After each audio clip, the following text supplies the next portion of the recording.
Recently, I have a 6-year-old granddaughter. She is super cute, super engaging, and has a lot of verbal skills. And I joke with her. I had a joke with her just not long, a couple weeks. Her name's Austin. I said, Austin, I want to call 911, but I don't know the number. She goes, well, Papa Bill, it's 911. Now, this is a 6-year-old, right? Welcome to Successful Living with Bill Napick. Every week, we talk with interesting people in a variety of professions for ideas to enhance your success in all aspects of life. Successful Living with Bill Napick starts right now. Here's Bill Napick. Welcome to the show. It is Successful Living with Bill Napick, and today, Successful Living with Judine Deacle and Pat Pollan. Judine is our show partner with Texas Floor Covering. Judine, how are you today? I'm doing wonderful. How about yourself? You are in the floor business, and you're bringing tremendous guests to the show. First, we're going to talk to Pat Pollan. His company is Pollan Houseman. Hey, Pat, how are you? I'm doing great. Well, Pat is a broker here in Houston for commercial real estate. Just wanted to bring him on and talk more about your background and how you got started and Sure. some of your services. Absolutely. I got started in commercial real estate with Gerald Hines' interest and in property management. Then I went from Hines to Joe Russo with Russo Properties over his property management, and I got involved heavily in leasing at that time. And so eventually started, I think the first major lease deal that I did, in fact, I know it was representing Harris County Appraisal District and consolidating 17 offices throughout Harris County and putting them into 100,000 square feet. Well, Pat, your company is in the commercial real estate world. Let's tell people, as far as all the companies around and all the stuff going on in Houston, we know we are, they say, the 4th largest city, soon to be the 3rd. But as far as the menu of what your company does, let's give people an idea of what that is. Okay. We do both tenant representation, representing tenants on finding lease space, brokerage, helping them buy buildings or sell buildings. We do development. In fact, we have done development over in City Center, and we did a development of a small tract over in off of Memorial Drive near Willcrest, where there's now a new Starbucks. We also do right now. Craig Hausman, my partner, cannot be here because he's on a job site because one of Craig's and Trent Growth Uses clients, and they're doing a build out of a new restaurant. For Craig and Trent do a lot in the development and restaurant world also, in addition to commercial leasing like I do, or even commercial brokerage. But when you say development, are you just building something from the ground up? You're not construction. Yeah, building something from the ground up. Do you have an in-house construction company? Or? No, we hire someone like E.E. Reed Okay. Construction to be the construction company. So you're consulting. Yeah, and we hire someone like Philip Ewald to do the design work and get the permitted drawings of the building that we'll be building, and then hire all the subs that are mechanical, electrical, drywall, and put it all together through some construction company like E.E. Reed. Okay. So you go and buy the land, get the client to move in, and then help with the development. We buy the land, and then we work on getting a design done by Philip Ewald, for example, and he'll design what's going to go there, and then Trent and Craig and myself or Tony Allen will go and try to find the appropriate people to go into the property. But you mostly do a lot of tenant build-out or tenant leasing agreements. Tenant leasing. So you're consulting them on. I do a lot of tenant leasing. I do brokerage. Give you a quick example of where tenant leasing may fall over into brokerage is that one of our clients, and several years ago, they were looking for for about 40,000 square feet. They had a building, and they had 40,000 square feet in that building that we could lease. But we had several other options. But in talking to them, they had outgrown their building and actually were going to need more than that. And so we started talking to them, and they asked us, is there any way we could buy this building? So we approached the leasing agent and ended up getting into some serious negotiations. And when we got the price low enough, we bought it, or they bought it. But we had to do a lot of work, not just stuff you do in leasing, but you had to go ahead and see about what you do to get the financing, what do you do to do this. And with a governmental entity, you can get tax-exempt financing, which could save money. And I'll give you a real quick example of that. When one of our clients, back in 2004, they decided, we want to get to a building that we can own. And so there were a lot of buildings on the market then. So we ended up finding their current location, negotiated with them. It was a long, lengthy negotiation, and ended up buying the building, being completely renovated to fit what they needed. And I remember it was Midway Development, Brad Frells, that ended up doing. They were hired by the company that owned the building, or the bank that owned the building, to go ahead and do all the work. And we ended up getting them in there. And by the time we got them in there, and they had 4 years left on their lease, we ended up going through and comparing what the cost was. We had to look at cost over a 20-year lease purchase. And their savings from doing this was like $500,000 a year. A year, wow. As you, the taxpayer, were making those savings. Wow. And so it by owning the building. By owning the building. Instead of leasing it, they were saving $500,000 a year. And that includes what they had to pay in the last 4 years of their lease. Because I ended up buy out their lease. But I ended up negotiating a buyout, so it turned out even better than that. Good job. Well, Pat, give people an idea. As far as the market conditions right now, we hear all these people are moving from a residential standpoint. A lot of people are moving to Texas. How is that affected in the commercial world? Well, it affects the commercial world from the standpoint these people that are moving from Texas have a job or need to get a job. And so they need to have an office or a facility somewhere. So it's a very positive thing to have people moving in. Unfortunately, as a result of COVID and as a result of some overbuilding, we've got more office space available here than what we need. And so what you're having happen is you're having tenants move from older office buildings that are nice buildings into brand new Class A and Class AA buildings that have all these amenities, including basically just about all your Class A buildings have a workout room. That's what I like. Conference room. I want some features. Yeah. You're exactly right. Coffee bars. Yeah. In fact, right here, they just put a Starbucks on site at this location. Okay.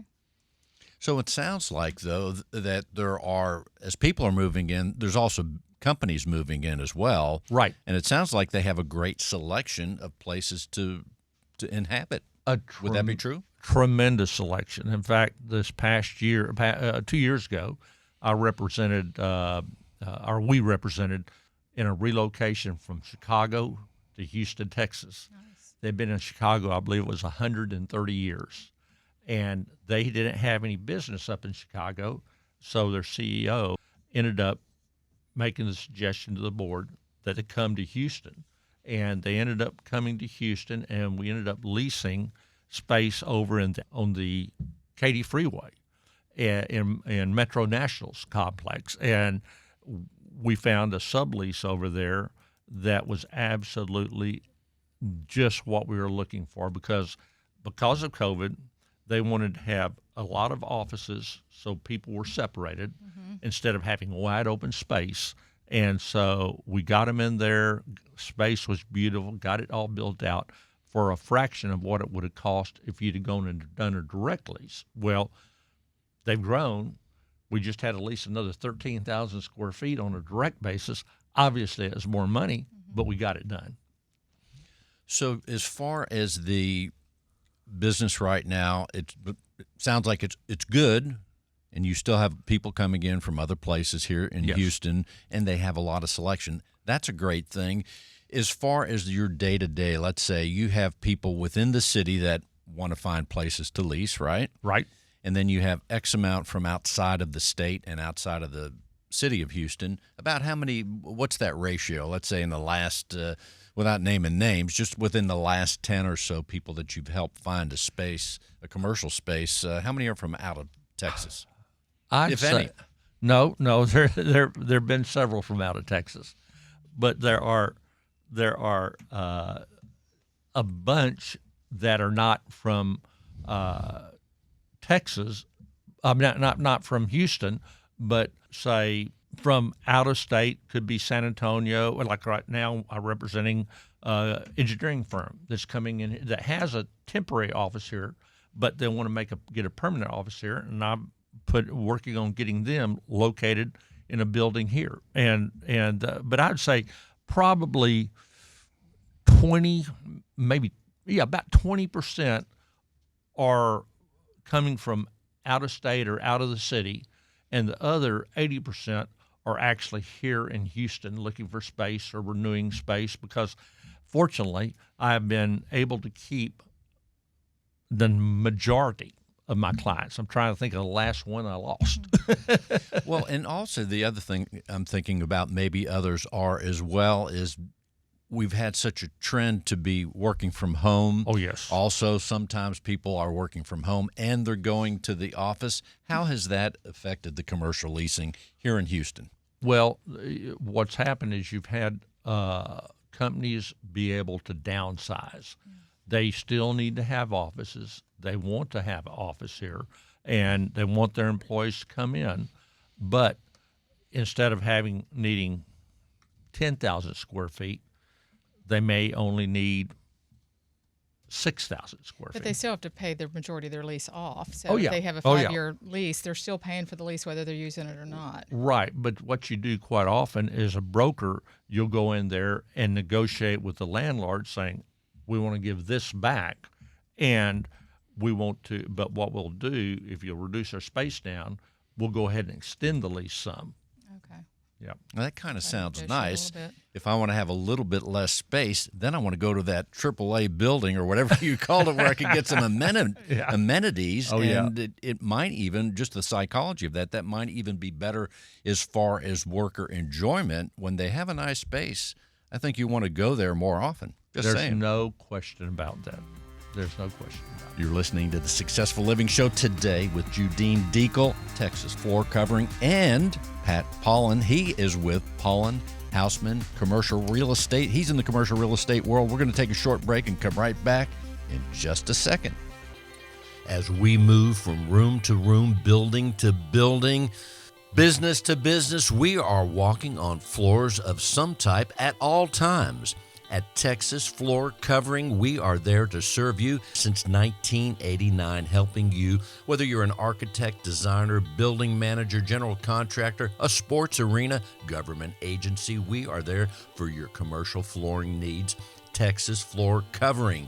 Give us a call at 713-862-2444. That's 713-862-2444.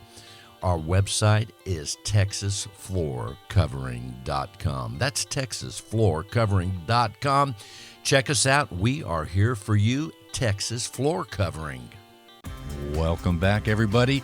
Again, we are with Judine Deacle with Texas Floor Covering and Pat Paulin with Paulin Houseman in the commercial real estate world. Judine, so far we're learning a little bit about what's going on right here in Houston in the commercial world.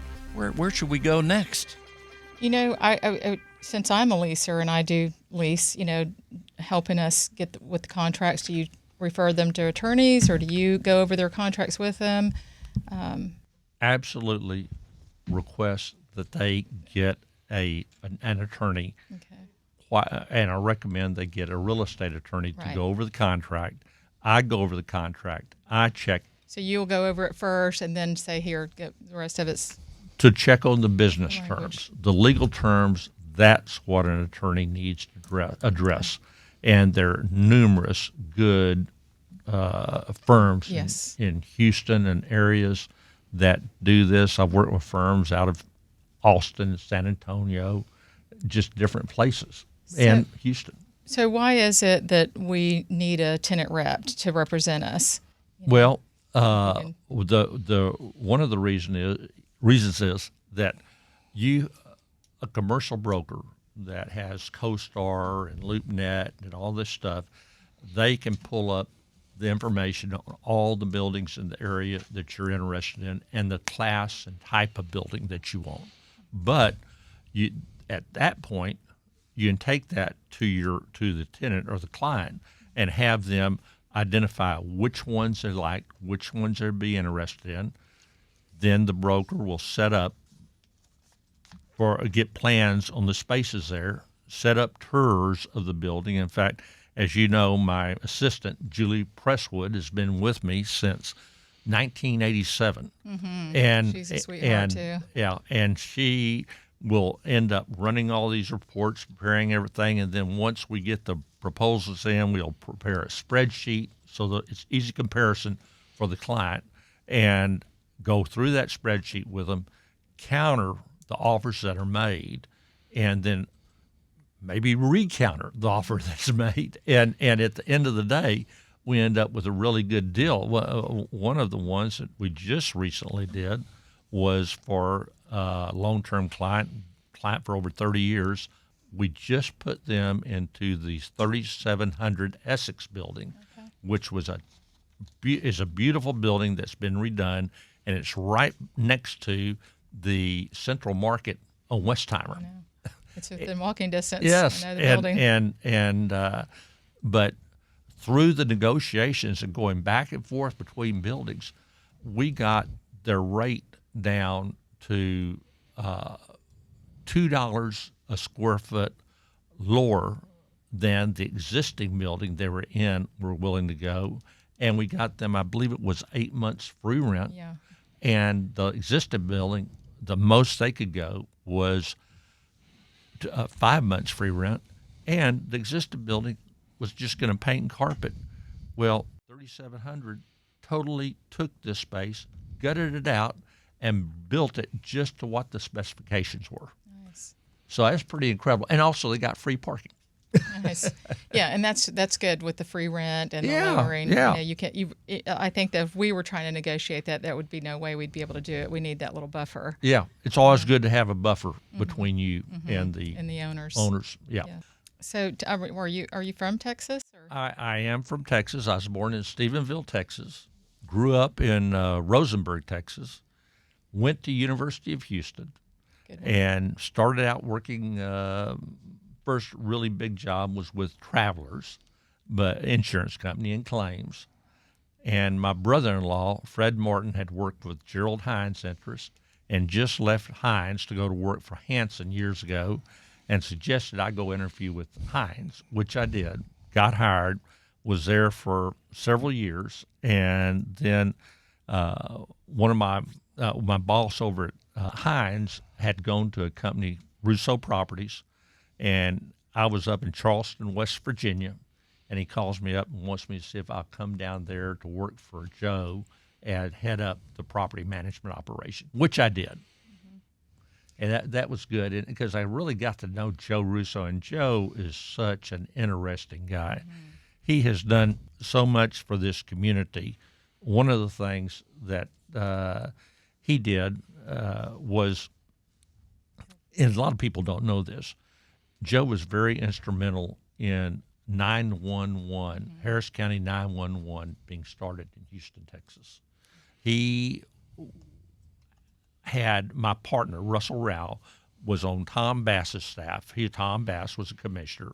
Tom was retiring, and when he retired, he tried to get the district changed to where you had a minority district for the county commissioners, and he helped recruit L. Franco Lee, the commissioner, to run for that office, got that office, and once he did that, he continued on with pursuing getting 911 established, and they started they got the approval from the state to do Harris County 911, but they had to go ahead and have an election on that.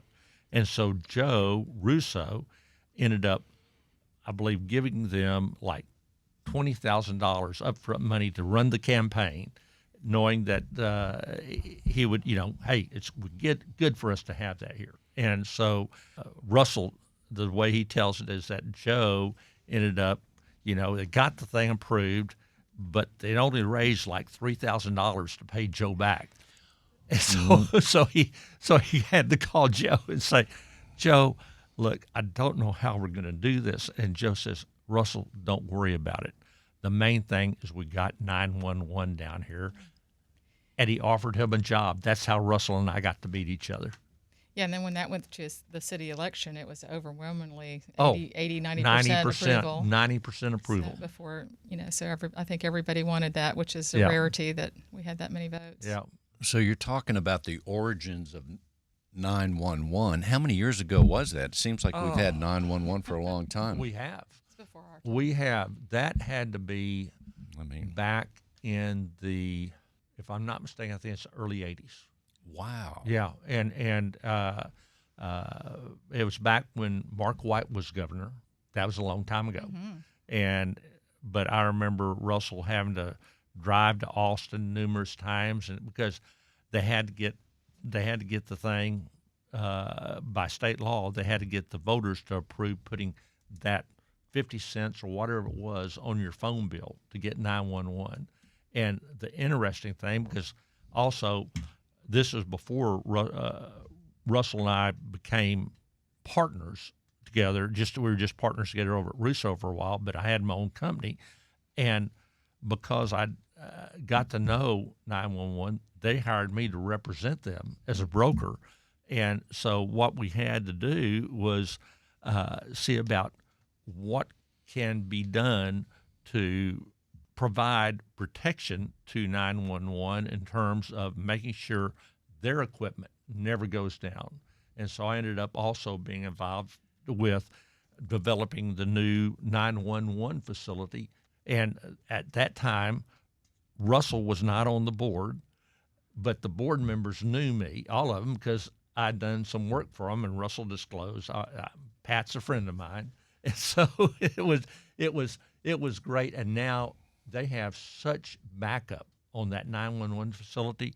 I mean, they have, if the air conditioning goes out, they have backup air conditioning. Power goes out, they have 2 different emergency generators. We need it in Houston, don't we? Oh, yeah. And the thing is that doing that, what 911 has done, they have built the most technology knowledgeable 911 in the entire world. They have people come over from Japan, from just to visit, to see the technology.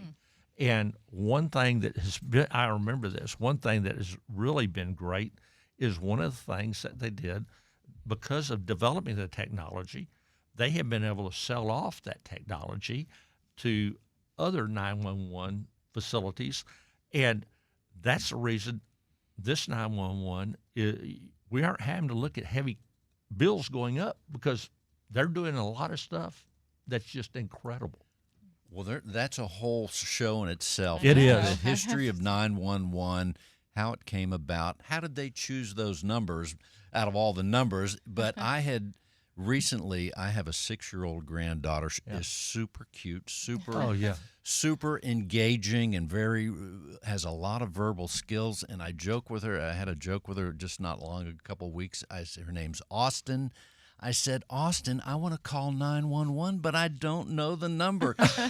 She goes, well, Papa Bill, it's 911. Now, this is a 6-year-old, right? Yes. And the expression on her face. But anyway, yeah. So, but it's interesting. We live with 911, and it's just a fascinating thing how that's a big deal. And I don't know if it's worldwide, but certainly all over the United States. Not to mention there's been many movies where that is the dramatic element of the show. Absolutely. Anyway, don't start me. In fact, you ought to, Judine, have Russell on here just to go through that history. Love to. That would be we awesome. all love Texas history, so that'd be fun. Well, one of the things, I was going to say the expert witness. yeah, That's one of the awesome. things I've done over the years has been engaged as an expert I witness love that. by both tenants and landlords. In one case, where I was an expert witness for a tenant, it was over operating expenses being too high because of the fact they had stuff in there that shouldn't have really been in there.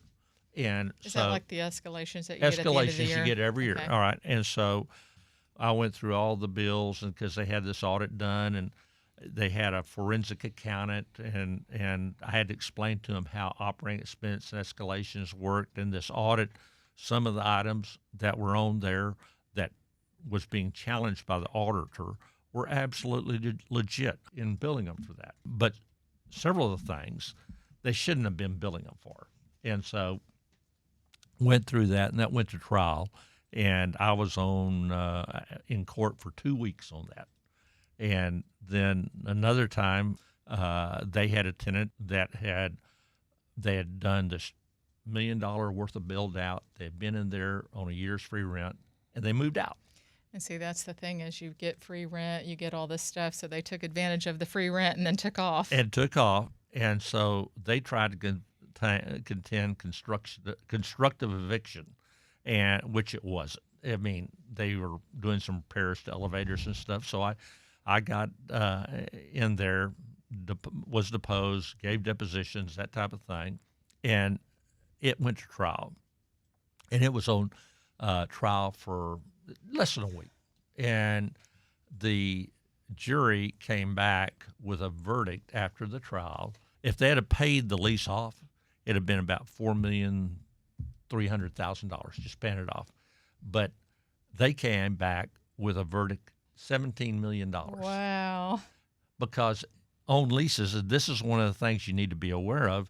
If you have a late payment, there may be you get charged 5 or 10% for a late fee, anything that's late. Well, in their lease, it was 10%. So if you owed $10,000, then it would be next month it would have been $11,000 plus the $10,000, and then it just compounds. That's how So you really need to read those leases. Yeah. We are talking with Judine Deacle and Pat Pollen. He's with Pollen Houseman. We're going to take a short break and come right back with even more. Stay with us. As we move from room to room, building to building, business to business, we are walking on floors of some type at all times. At Texas Floor Covering, we are there to serve you since 1989, helping you, whether you're an architect, designer, building manager, general contractor, a sports arena, government agency. We are there for your commercial flooring needs. Texas Floor Covering. Give us a call at 713-862-2444.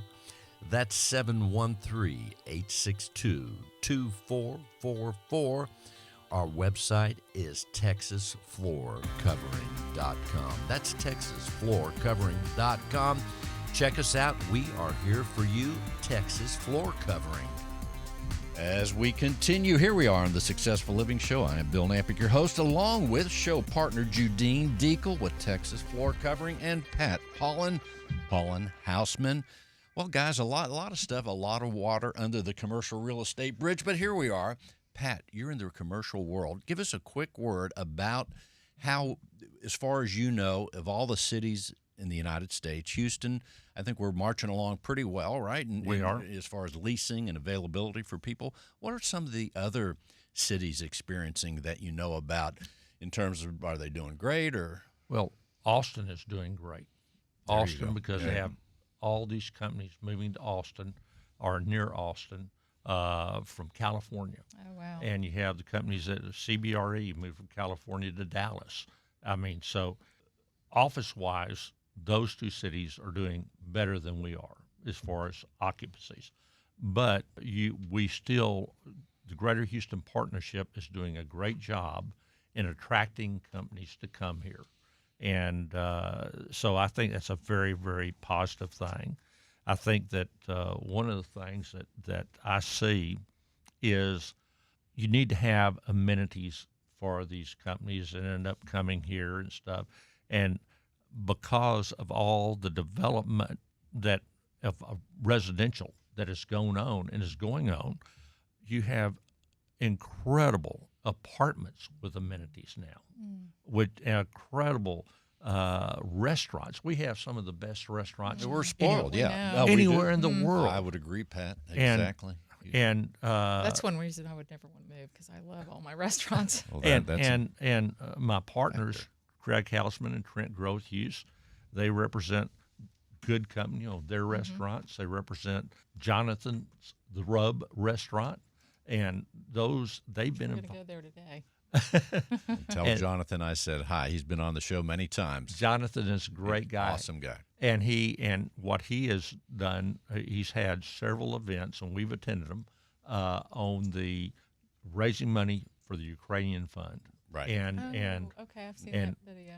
In fact, this month, I say this month, August is over, and the month of August he had all his dinners and lunches for benefit of the Ukraine. A certain portion of your bill would go to that. Right. So, and when we mention amenities, Judine, you're offering those amenities in terms of fine flooring. So when these companies get ready to build out on the lease space, Judine's right there with her company, Texas Floor Covering, TexasFloorCovering.com. That's part of the amenity, is having a nice floor to walk on. That's what I want. That's the first thing I look at when I look at a space.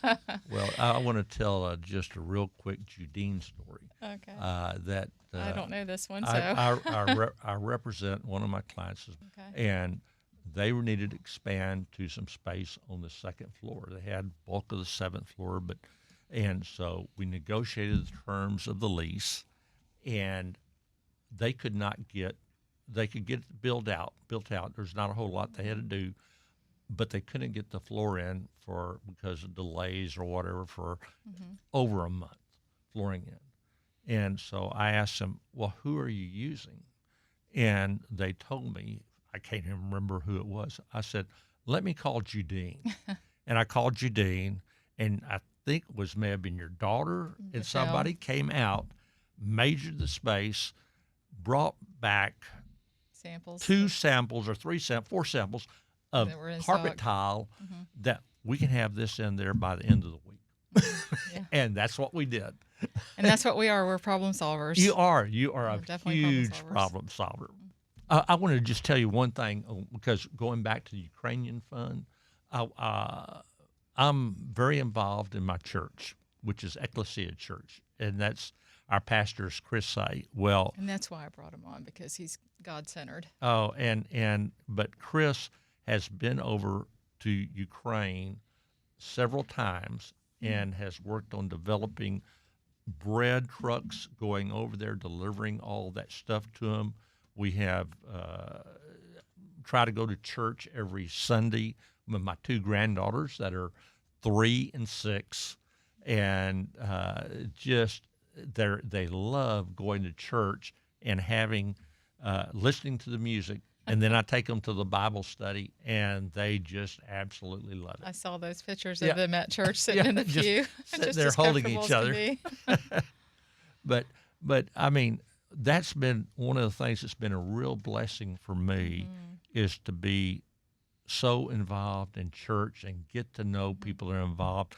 Because back in 2020, my wife and I went to Israel on a trip with Chris. She takes people over there about 2 or 3 times a year, and went over to Jerusalem and walked where Jesus walked. Oh, nice. He would read the Bible verses that were appropriate to everything, and I mean, it was just such a engaging trip to hear all this stuff, and just it was the most fabulous trip I've ever been on. Oh, love that. I have never been. One of these days I'll go. Yeah. But, Pat, real quick, I know you're involved in the church, but you're also involved in a couple other charities. I know there's a list goes on, but maybe some of your favorite ones you can just mention real quick. I'm on the board of Palmer Drug Abuse Program. Been on the board for 20 plus years. And what that does, it helps That carpet that I gave you for that? Yes, that was for Pop. No, but you know where that came from? Where? Minute Maid. Minute Maid? Yeah, it was some stuff that we took up, the blue carpet that we took up. Yes. I think from locker rooms or something. We took that up and gave it all to you. Now, stacked it up on pallets. I thank you, because that came in very, very useful, handy, and saved them a lot of money. Mm-hmm. And I know she was a big baseball fan, so she loved it. Right. But the Palm and Drug Abuse program basically helps kids get through.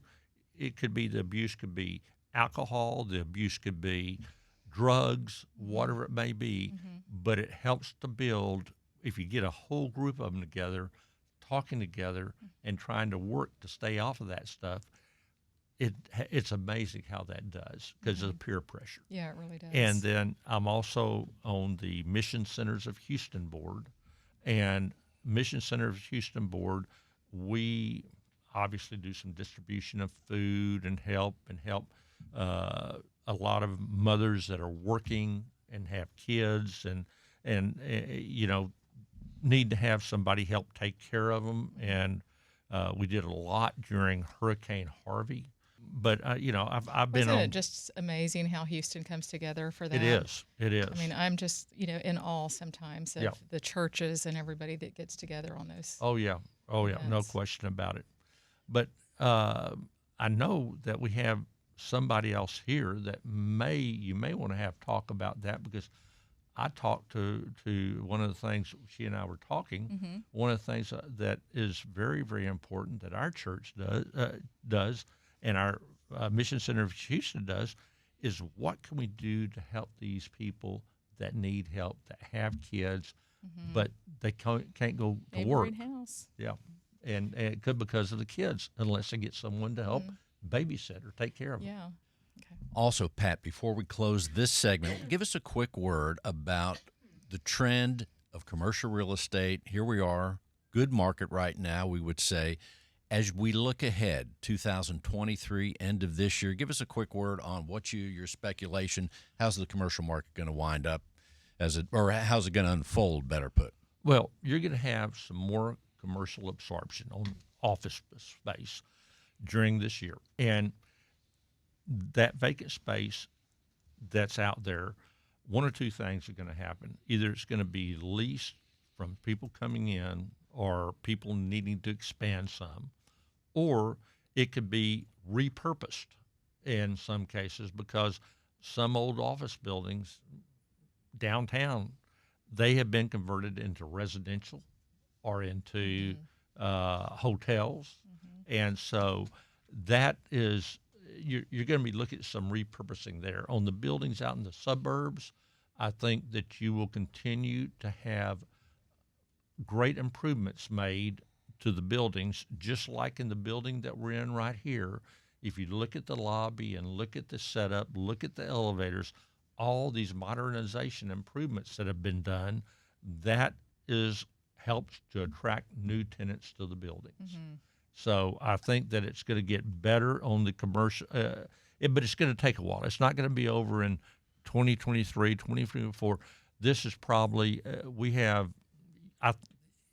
may say we have a 10-year supply of office space but it's not going to take 10 years. We're talking with Pat Paulin Houseman, and Judine Deacle with Texas Floor Covering. Pat, if someone wants to reach out to you, let's tell them your website. Yes, it's www.paulinhouseman.com. And Houseman is Hausman. And the phone number there, Pat, is 832-487-9814. Yeah. Again, the number is 832-487-9814. Pat, thanks for being with us today. Way to go, Judine. Thank you. As we move from room to room, building to building, business to business, we are walking on floors of some type at all times. At Texas Floor Covering, we are there to serve you since 1989, helping you, whether you're an architect, designer, building manager, general contractor, a sports arena, government agency. We are there for your commercial flooring needs. Texas Floor Covering. Give us a call at 713-862-2444. That's 713-862-2444. Our website is texasfloorcovering.com. That's texasfloorcovering.com. Check us out. We are here for you, Texas Floor Covering. Welcome back, everybody. You're listening to Successful Living with Bill Napigan today with Judine Deacle. We are now going to talk about a tremendous organization, Neighbor House Community.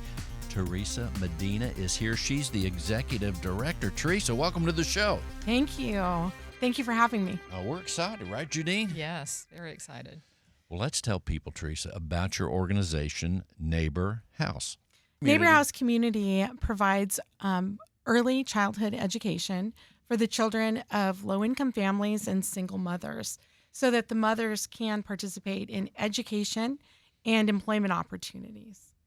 And when you talk about early help, how is there an age where you're element to the this? age group of the children that we serve, the most needed area of daycare is for infant care. We take children that are 2 months of age to 4 years of age, and we help those little ones get ready for school so that their mothers can go out and find employment and they can finish their education, vocational education, associate's degrees, so that they can better the lives of their families. And your organization is right here in Houston, right? We're located in the Spring Branch area. We're at 8009 Long Point Road, and we're part of the Faith Center, and that's connected with Houston's First Baptist Church. And give people an idea in your role as the executive director. What is it that you're doing on a day-to-day basis to help people? Being a nonprofit, I wear many hats, and my role, I supervise the entire operation, and mostly I am involved in marketing of our program, holding special events, and doing fundraising, and seeking the funds that we need to provide this care for the children. So all that adds up to a lot of money and a lot of help that's needed, really. Yes, it absolutely does. It does. What is the website, in case people want to tune in right now if they're not driving? Your company website Our is? website is neighborhousecommunity.org, and it's spelled NABOR, House Community. Neighbor House Community. Little different spelling of neighbor. Exactly, Yes. yeah. And I was never that great at spelling, but I get it. neighborhousecommunity.org. And of all the things you could be doing, when did you get involved, and how is this your passion to help? I became the executive director 4 years ago. I have an extensive history of working with children of all different age groups. I've worked with Child Protective Services in the past and several other Christian nonprofits. What appealed to me about Neighbor House Community is that we're sharing the gospel and we're sharing Jesus with these young moms who find themselves in a situation. They have a baby, their partner or the child's father is a lot of the times out of the picture, and they find themselves in a very hopeless and kind of desperate situation. They can't afford to pay for daycare. Not only that, but a very good daycare. Right, absolutely. And good daycare. The cost of traditional daycare can be as much as $1,000 a month per child. So if you think about the single mom who oftentimes wasn't able to finish education or go further in a career, what is a single mom to do, in that situation? So we come along and we find out what are the needs of the single mother. How can we help them? And the very first thing that we do is we share the gospel with them. We pray with them.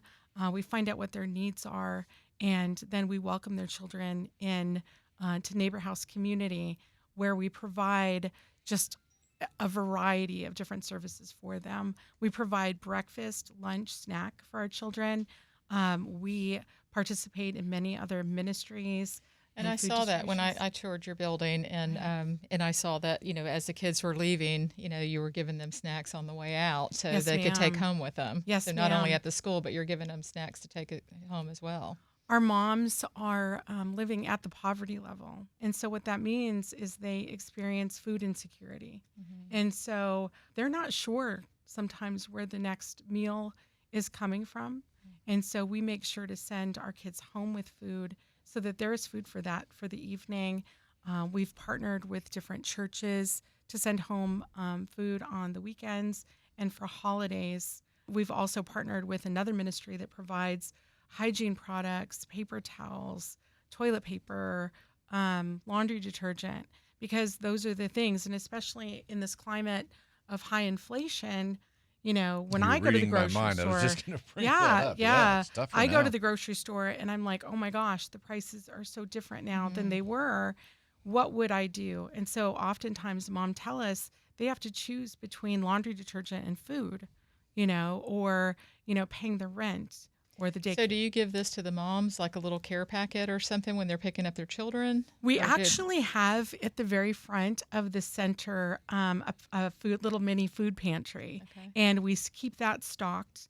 And so when they leave, they can pick up a little shopping bag and they can kind of take groceries home with them. So whatever they need, they can just shop for it themselves. Yes, ma'am. I like that.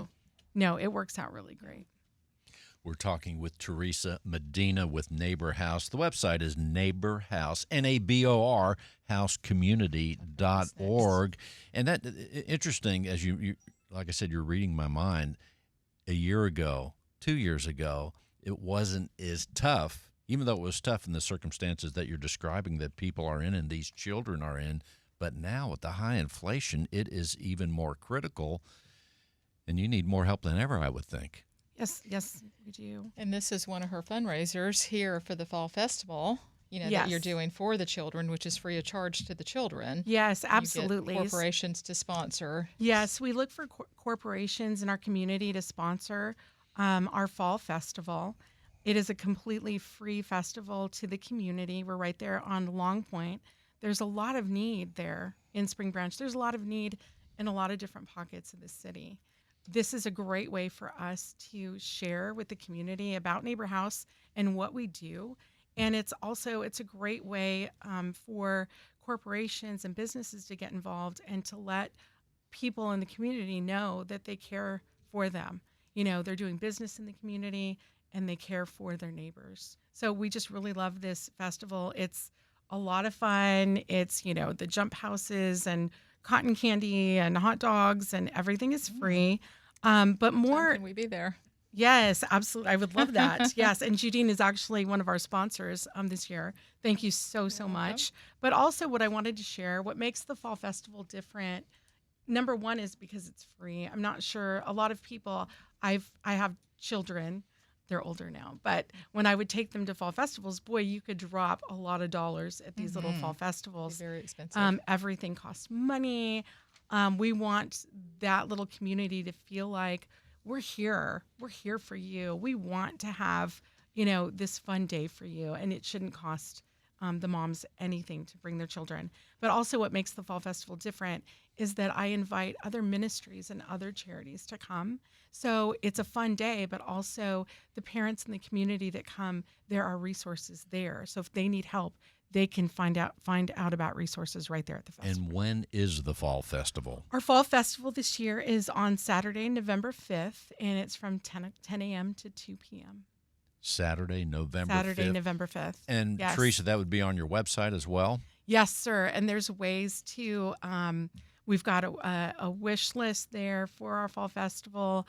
We've got the sponsorship opportunities. I would love for anyone to come on out. And part of what I love, Neighbor House is just a joyful place. And I invite people, when I have to raise money for Neighbor House, the best way to do that is to bring people out, because I promise you'll fall in love. I brought Judine out a couple weeks ago, and I think she can attest to it. Just the vibe is just, it's warm, it's loving, it's not a typical amazing daycare that you see, and the kids look all happy, and then you give them some special education afterwards. If somebody's having trouble with reading, you give them a little extra attention, and so I think all the way around it's a really nice place. We partner with Exceptional Pediatrics, and they do the screenings for speech and occupational therapy. If you're a single mom, maybe those things aren't on your radar. You're trying to survive. You're trying to put food on the table.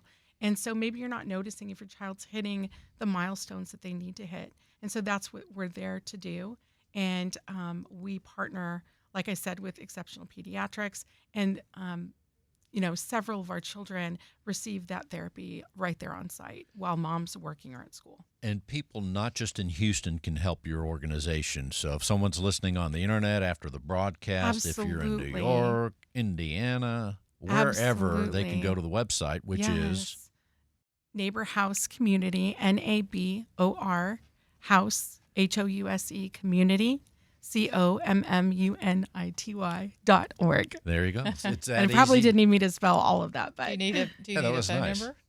And our phone number, we can be reached at 702-204-7350. And I just want to say, if you're local, we're a small organization. This is a place where you can have a great impact. We welcome visitors. We have a need for volunteers. We just want to be pouring love into these children and into these families and help them become self-sustaining and successful. Again, the website is NABORHouseCommunity.org. NABOR housecommunity.org. Before we close the show, Judine, I mentioned several times your company is Texas Floor Covering. People can go to texasfloorcovering.com. You're serving the commercial world, large and small, in the commercial world with tremendous flooring. You're doing that on a daily basis for decades. Yes, we have since 1989. How about that? That's a long time. You're pretty good at it, too, you and the team. Yep, just like Pat, we've been around forever. So if someone needs floor coverings, they can reach out to you. What's your website? TexasFloorCovering.com. Just like I said 4 times already. I know, 713-862-2444. TexasFloorCovering.com. It's so easy. Well, thank you all for listening to the show. Thank you, Judine, for bringing tremendous guests. We hope people can help right there at neighborhousecommunity.org, NABOR housecommunity.org, whether you're right here in Houston or anywhere else. Pat Paulin Houseman, Commercial Real Estate. You can reach out to Pat very easily at 832-487-9814. And thank you all again for listening to Successful Living with Bill Napick today with Judine Deacle, with Teresa Medina, with Pat Paulin. We will see you next week. And if you want to see past shows or anything else about the show information, just go to Radio Bill. That's easy to spell, radiobill.net. All the episodes, you can see the YouTube videos again at radiobill.net. We will see you next week. Thanks, everybody. Thank you. radiobill.net. As we move from room to room, building to building, business to business, we are walking on floors of some type at all times. At Texas Floor Covering, we are there to serve you since 1989, helping you, whether you're an architect, designer, building manager, general contractor, a sports arena, government agency. We are there for your commercial flooring needs. Texas Floor Covering. Give us a call at 713-862-2444. That's 713-862-2444. Our website is TexasFloorCovering.com. That's TexasFloorCovering.com. Check us out. We are here for you, Texas Floor Covering. Bill Napick has produced another show, Successful Living with Bill Napick, one of the most unique programs of its kind. Sundays from 6 to 7 p.m. on AM 950 KPRC. Successful Living with Bill Napick. Go to radiobill.net for more info.